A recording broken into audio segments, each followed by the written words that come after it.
지난 월화 수 노회에서 주관한 그 교역자 수련회가 있어서 잘 다녀왔습니다. 목사가 되고 교역자 수련회는 처음 참여했습니다. 처음 참여했는데 나름 또 의미도 있고 아쉬운 점이 있어서 또 많은 것 보고 돌아왔습니다. 여러분 기도해 주셔서 참 감사하게 생각합니다. 오늘은 지난주에 이어서 하는 그 주기도 강해 가운데 6번째의 기도입니다. 그래서 1차 6번째 강의는 제가 지난주에 했고 지난주에 이어서 6번째 간구문을 2번째 시간으로 하게 됩니다. 그래서 오늘 분량이 좀 짧게 끝날 수도 있을 것 같아서 짧게 끝나시거든 너무 당황하지 마시라고. 설교를 못하면 일찍이라도 끝내라 라는 그런 명언이 있습니다. 그래서 그리고 구역장 공과 공부는 그냥 교환으로 나눠 드릴 테니까 받으셔서 이번 주는 지난주 설교 여러분 묵상하실 수 있겠다 싶어서 그냥 그렇게 하도록 하겠습니다. 자, 우리 6번째 주기도문의 간구가 무엇이었는가 한번 같이 해볼까요? 시작. 우리를 시험에 빠지지 않게 하시고 악에서 구하소서. 시험입니다. 시험. 우리의 시험. 제가 혹시 지난주 시험이라고 하는 이 단어에 몇 가지 의미가 있다고 그랬죠?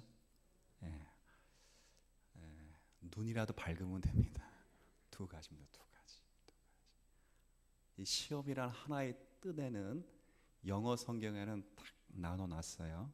번역을 할 때 시험이라고 된 우리나라 번역을 어떤 영어 부분에는 테스트라고 되어 있고 어떤 영어 번역에는 템프테이션이 번역되어 있어요. 그래서 이 시험이라고 하는 단어에는 말 그대로 하나님이 우리의 믿음을 시험하시는 테스트. 예를 들어 회사에 입사하기 위해서 보는 시험.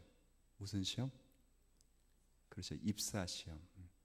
옛날 고등학교 대학 들어갈 때 보는 시험 입시. 그럴 때 테스트. 이런 시험은 하나님이 인생 가운데 우리에게 허락을 하신다 안 하신다? 마치 누구를 아브라함, 이삭, 야곱 모든 믿음의 족장들을 시험하셨듯이.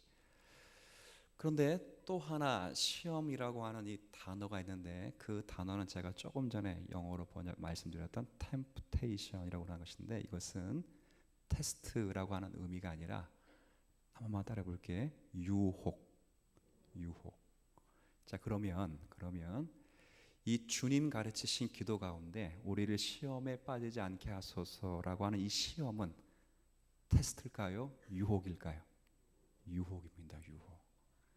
유혹입니다. 잘 우리가 아시고 기도를 하셔야 됩니다. 그러니까 결국 하나님 우리가 유혹에 빠지지 않도록 하나님께서 우리를 도우시고 그리고 유혹의 주된 원인인 악에서 우리를 건져내시옵소서. 그래서 이 악이라고 하는 것은 우리의 마음의 정욕과 세상의 가치와 그것을 빙자하여 악을 일삼고 있는 악의 원천인 누구죠?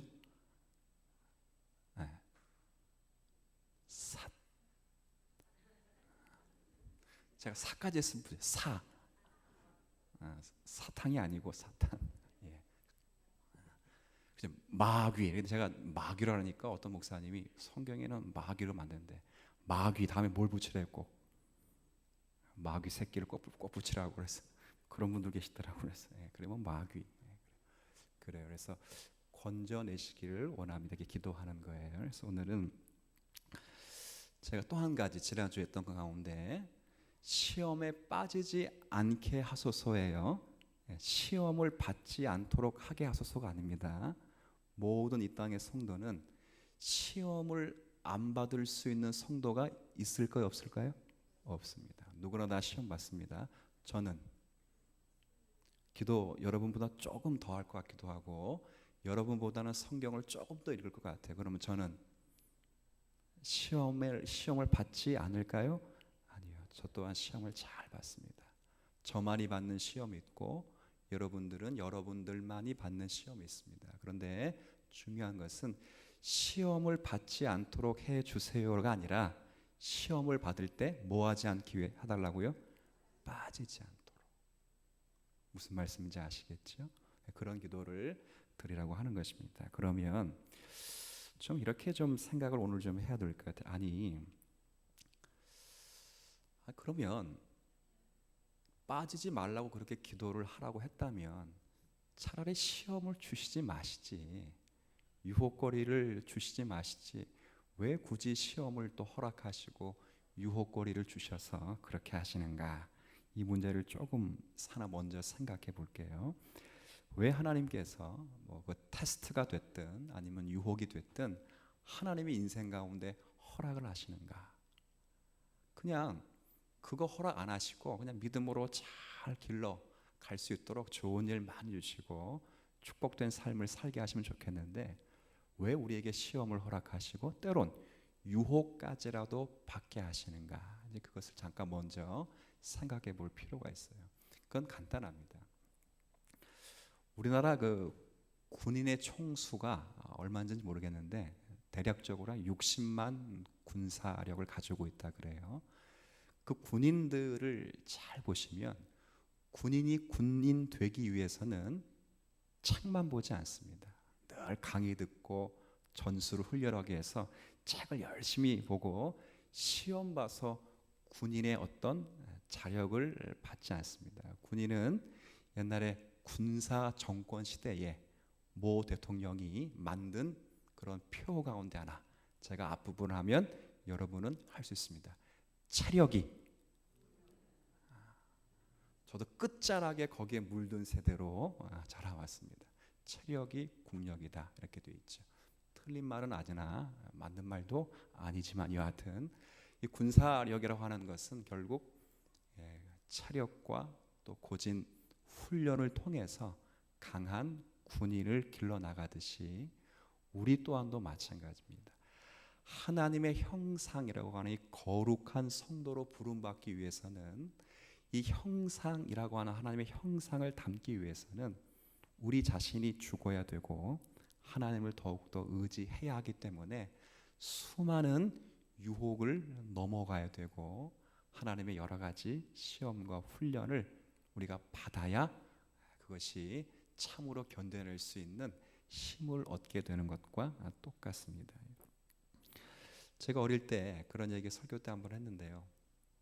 어릴 때 교회 이렇게 다니면서 어릴 때는 누구나 다 장난꾸러기였어요. 그래서 교회 다닐 때 그 정원에 그 왜 그렇게 했는지는 지금도 모르겠지만 그 정원에 있는 나무를 괜히 발로 뻥뻥 걷어차고 그랬어요. 발로 밟고 걷어차고. 그런데 제가 이제 목사가 되고 나서 이제 이렇게 저희 이제 시골 교회에 이렇게 모교회라고 해서 가 보면 저희들이 그때 발로 걷어찬 나무가 더 잘 자라 있다는 것에 제가 놀람을 금치 못합니다. 그때 그냥 자랐던 나무는 그냥 이렇게 옮겨 심은 건지 모르겠는데 안 남아 있는데 그렇게 발로 때리고 꺾고 했던 그 나무는 휘어 있으면서도 잘 자라가요. 그 왜 그럴 것 같아요? 흔들리지 않도록 나무의 그죠 뿌리가 점점 깊숙하게 박히었기 때문에 그렇게 되는 것입니다. 성경에 보면 시인들이 그렇게 많이 고백하잖아요. 시편 119편에 보면 71절인가 72절에 고난이 내게 유익이라 이로 말미암아 내가 주의 율례의 말씀을 배웠다. 이게 무슨 말이에요? 고난을 받고 보니까 하나님의 그 말씀이 그 말씀인 줄을 알았다는 거, 드디어 깨달았다는 거지. 참 신비롭습니다. 고난이 없을 때는 그냥 연단이 없을 때는 그런 일이 없을 때는 그냥 말씀, 지식으로 그쳤으나 그런 연단을 걷고 또 고난을 받고 유혹을 거쳐가면서 하나님의 그 말씀이 내게 정말 진리 되도록 역사하신 하나님. 제가 우리 지난 주일날 잠깐 언급해드렸던 그 복음성 가운데 하나님 한 번도 나를 실망시킨 적 없으시고, 그렇죠. 언제나 공평과 은혜로 나를 지키셨네. 그 다음 뭐라 그랬어요? 오 신실하신 주. 그러니까 이 찬양을 부르신 분이 딸 아이를 잃었어요. 근데 그 잃고 나서도 그 어렵고 고난과 그 아픔 속에서 그 과정을 겪으면서도 하나님을 향하여 고백할 때 하나님은 신실하신 분이십니다. 이렇게 고백할 수 있어요. 뭘 느꼈는가?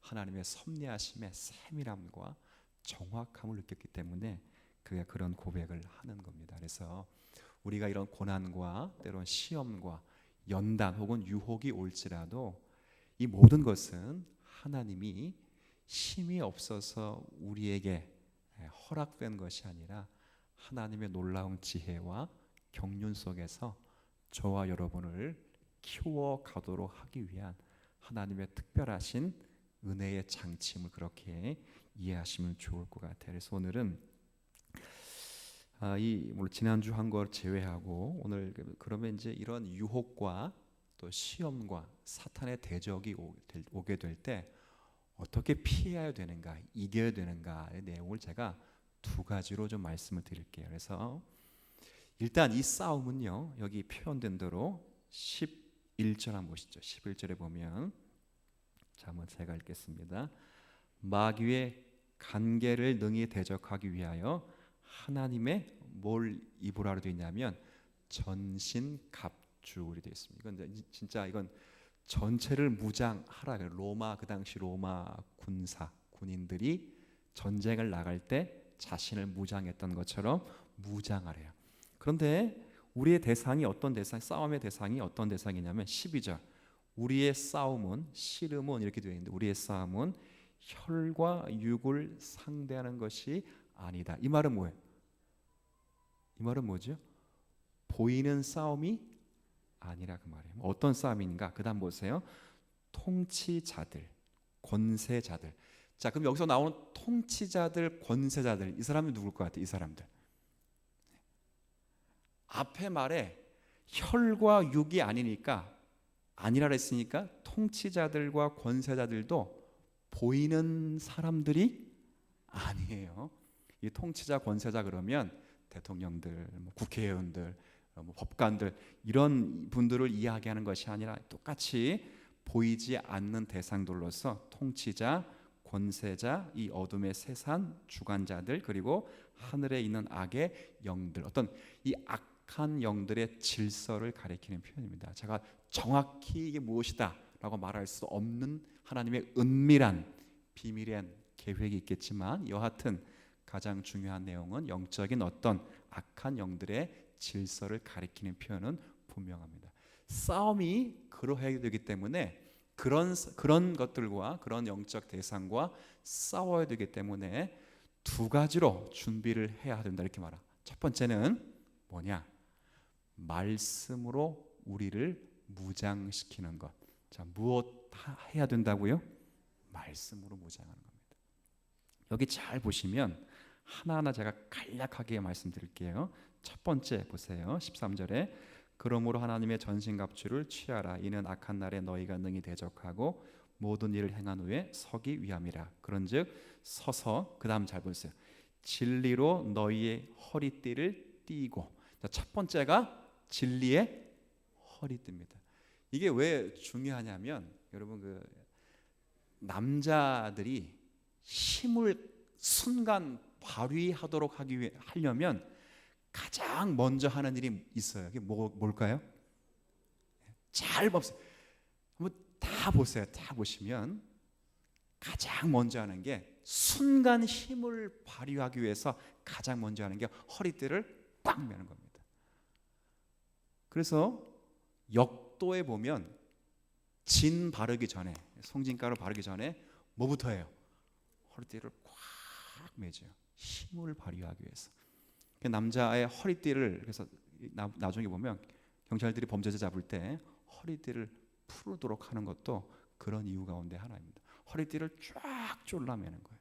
근데 이 허리띠가 영적인 의미에서 무슨 허리띠를 졸라매느냐 그럴 때 무슨 허리띠라고 여기? 진리. 이 말은 뭐예요? 그렇죠. 하나님의 말씀이 진리라는 것을 바르게 알고 그런 뜻입니다. 그러니까 진리의 허리띠를 매라라고 하는 것은 하나님의 말씀이 진리라는 것을 바르게 알고. 자, 그다음 의의 호심경을 붙이고. 이때 호자는 보호할 호자고 심자는 마음 심자이기 때문에 마음의 보호하는 이게 흉패 같듯이 호심경이 있습니다. 그런데 그 호심경 앞에 무슨 호심경이냐면 의의 의. 이 의의 호심경 그러니까 이 무슨 뭐냐면 진리의 말씀에 근거한 믿음으로 의롭다함을 받는다고 하는 확실한 진리 위에 굳건히 서서 그런 뜻이에요. 그다음 15절에 보면 평안의 복음이 준비한 것으로 신을 신고. 이 말은 평안의 복음의 신발이라고 하는 것인데 바꿔 말하면 화평케 하는 예수 그리스도의 복음을 가지고 있어라 그런 뜻입니다. 이 무슨 말이냐면 예수 그리스도를 믿는다 이렇게 말할 때 예수 그리스도를 믿는 자에게 가장 큰 특징은 예수 그리스도가 누구인지를 알아야 됩니다. 그렇죠? 그래서 신앙인들은 예수 그리스도가 누구이신지를 두 가지로 표현합니다. 그러니까 예수를 아까 구권사님이 예수를 전하자고 했는데 예수를 전하는 것에 두 가지인데 하나는 예수 그리스도의 성품으로 나타납니다. 성품. 그러니까 결국 우리를 보면 누구를 본다는 거죠? 예수님을 봅니다. 그래서 예수님께서 빌립이 예수님께 뭐라 그랬어요? 예수님 그 정도 충분히 그 정도 하면 됐으니까 이제 예수님이 누굴 보여달라 했냐면 예수님께 하나님 보여달라 했더니 예수님 뭐라 말씀하셔요? 나를 본 자가 누굴 봤냐?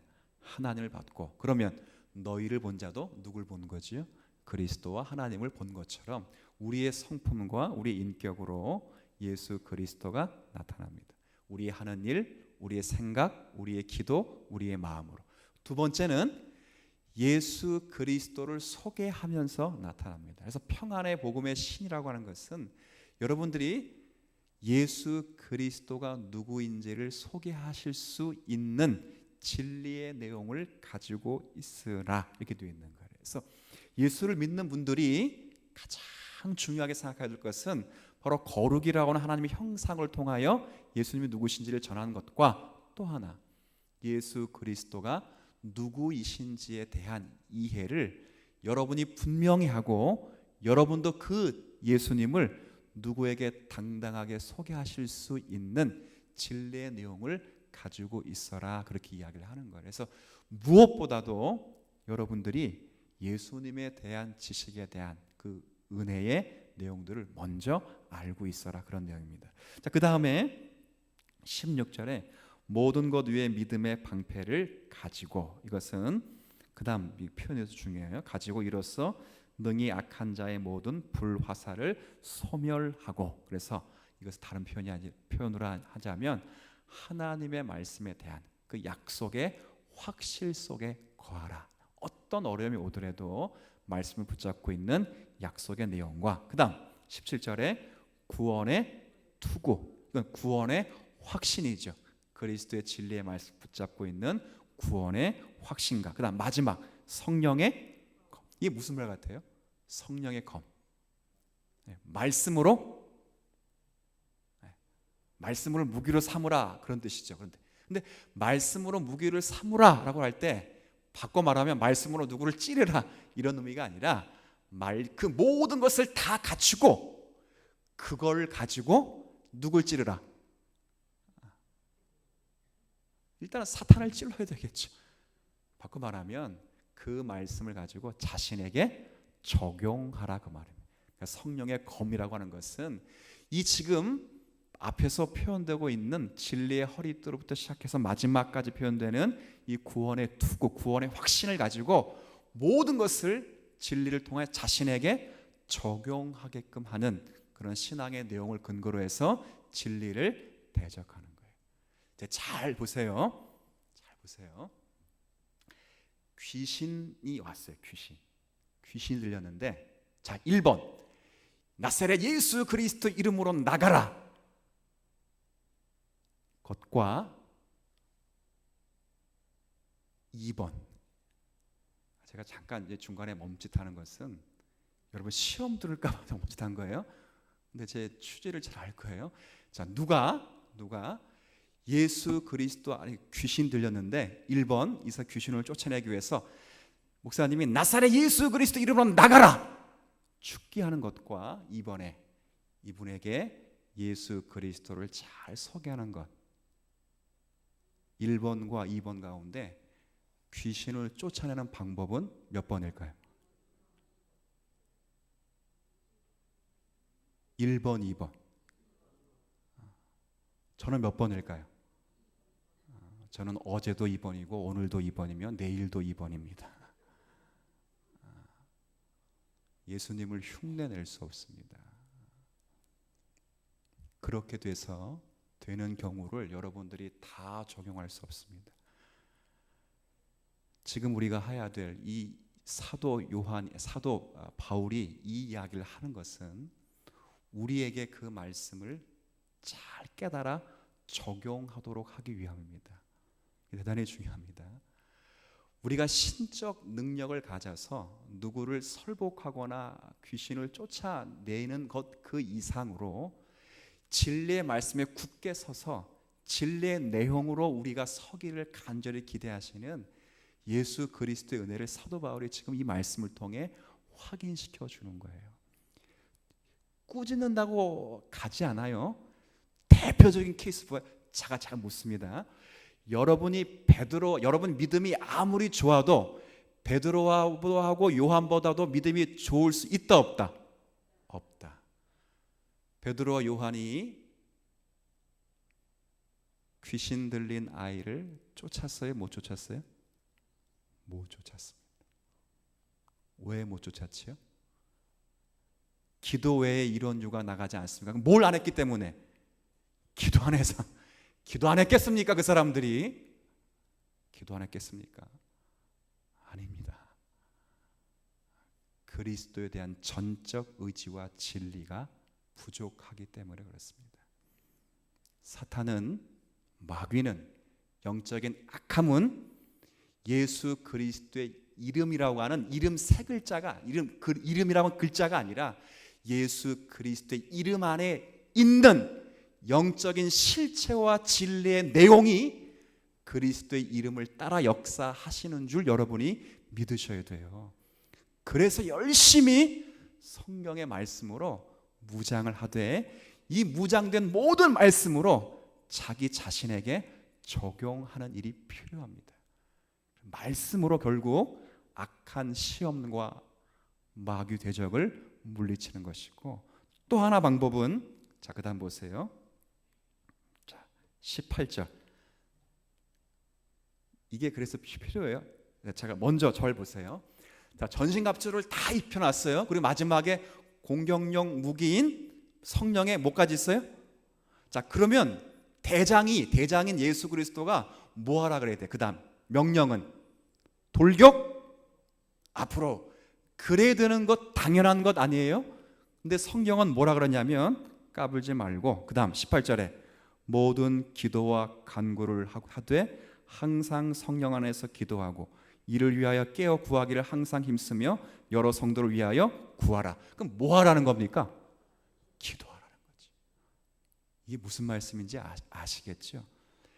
교회와 기독교가 갖는 진리의 내용을 우리 자신에게 적용하고, 그리고 그리스도를 붙잡는 말씀도 마찬가지, 기도도 마찬가지, 자기 자신을 돌아보게 하고 그리스도를 붙잡는 것으로 쓰지 않으면 우리가 갖는 영적인 싸움엔 승리할 수가 없어요. 그래서 이 영적인 싸움은 말씀과 기도라는 것으로 이 영적인 싸움에 승리할 수 있고, 시험에서 벗어날 수 있고, 유혹에서 이겨낼 수 있는 것인데, 중요한 것은 이 말씀과 기도를 통하여 먼저 자신을 돌아보고 그리스도와 하나님을 붙잡는 의지하는 그 싸움을 철저하게 하셔야 됩니다.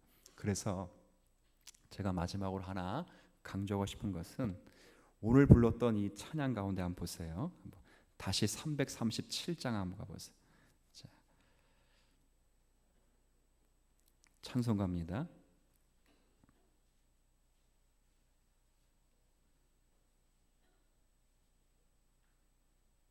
자, 보세요. 337장 가사를 한번 보세요. 내 모든 시험, 무거운 짐을 주 예수 앞에 뭐 한다고요? 아뢰이면 근심에 쌓인 나를 돌아보사 내 근심 모두 맡으시네.